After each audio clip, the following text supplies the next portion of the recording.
चतुर्वेद अरुवेद के ऋषियों तुम्हें प्रणाम। गुरु को आशीर्वाद दें पाऊँ शुभ परिणाम। बोलिए वेद भगवान की जय। ऋग्वेद प्रथम मंडल 105वां सूक्त। आपत्यवित आंगिरस या कुत्स देवता विश्वदेवा छंद पंक्ति बृहति तिष्ठुप। और अब हम चलते हैं छठवीं ऋचा से लेकर के आगे 9 ऋचाएँ, मतलब इसमें भी केवल थोड़ी सी ऋचाएँ हैं। चलिए 5 आगे की ऋचाएँ देखते हैं आज आप। कदवारितस्य धरणासि कदवारितस्य धरणासि कदवरुणस्य चक्षुणं कर्दयन्नो मैस्पथाति कार्मेम दृढ़ो वित्तम में अक्षदोरोदसी। सत्य का निर्वाह करने वाले नियम कहाँ हैं? वरुण की व्यवस्था कहाँ है? अरिमा के वे कौन से मार्ग हैं जिससे हम दुष्ट लोगों से पार हो सकें? हे आकाश पृथ्वी हमारे प्रयोजन को समझो। अहम सो अस्मि या पुरा सुते बदामि कानिचित् तम्मा व्यन्त्याध्यो व्रको तृष्णजम मृगम वित्तम में अक्षरोदसी। पहले के यज्ञ में सोम के निचोड़े जाने के समय हमने स्तोत्रों का पाठ किया था, किंतु अब मानसिक संताप भेड़िए द्वारा प्यासे हिरण को खाए जाने के समान हमें व्यथित किए हैं। आकाश और पृथ्वी हमारे कष्ट पर ध्यान देकर उसे दूर करें। अब भैया किसी कारण से मानसिक रूप से जब कभी दुखी हो जाता है तो उसी प्रकार की बातें करता है।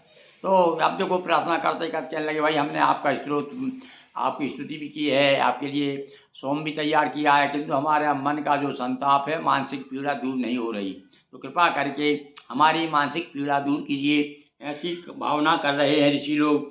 सम्मा तप्यंत वित्वता सपत्नीरिव प्रसवः मूसो न शिष्णा वदन्ति माध्या स्तोतारम ते सत्कृतो वित्तम में शिरोदसी। दो सौतन पत्नियों के समान हमारे पास में रहने वाली कामनाएं हमें सता रही है। हाँ भैया उस समय भी जो है बहु विवाह की प्रथा थी, इससे ज्ञात होता है।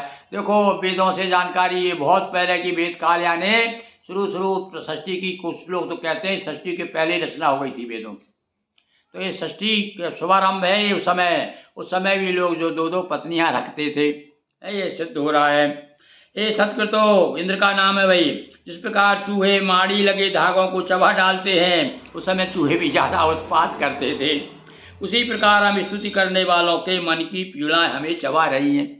ये पीड़ाएं जैसे चूहा कुतरते हैं ना, रस्सी कुतरते हैं चूहे, उसी प्रकार से पीड़ा भी आदमी को। अब देखो निराकार वस्तु जो है उसको कैसे आकार दें, उसको रूपक देना चाहिए, रूपक अलंकार रूप।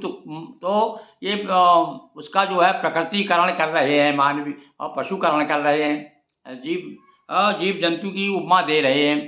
हे आकाश पृथ्वी, तो हमारी पीड़ाओं को समझकर उन्हें पृथ्वी आकाश से निवेदन किया जा रहा है। अमी ये सप्त रसमयस्तत्र मेनाभिलातता यद वेदाप्यहासा जामित्वाय रेभति वित्तम में अश्रोदसी। हमारी नाभि का स्थान वहाँ तक फैला है जहाँ तक सप्तरंगी सूर्य की रश्मियाँ हैं। इसका ज्ञान जल के पुत्र तृत को है।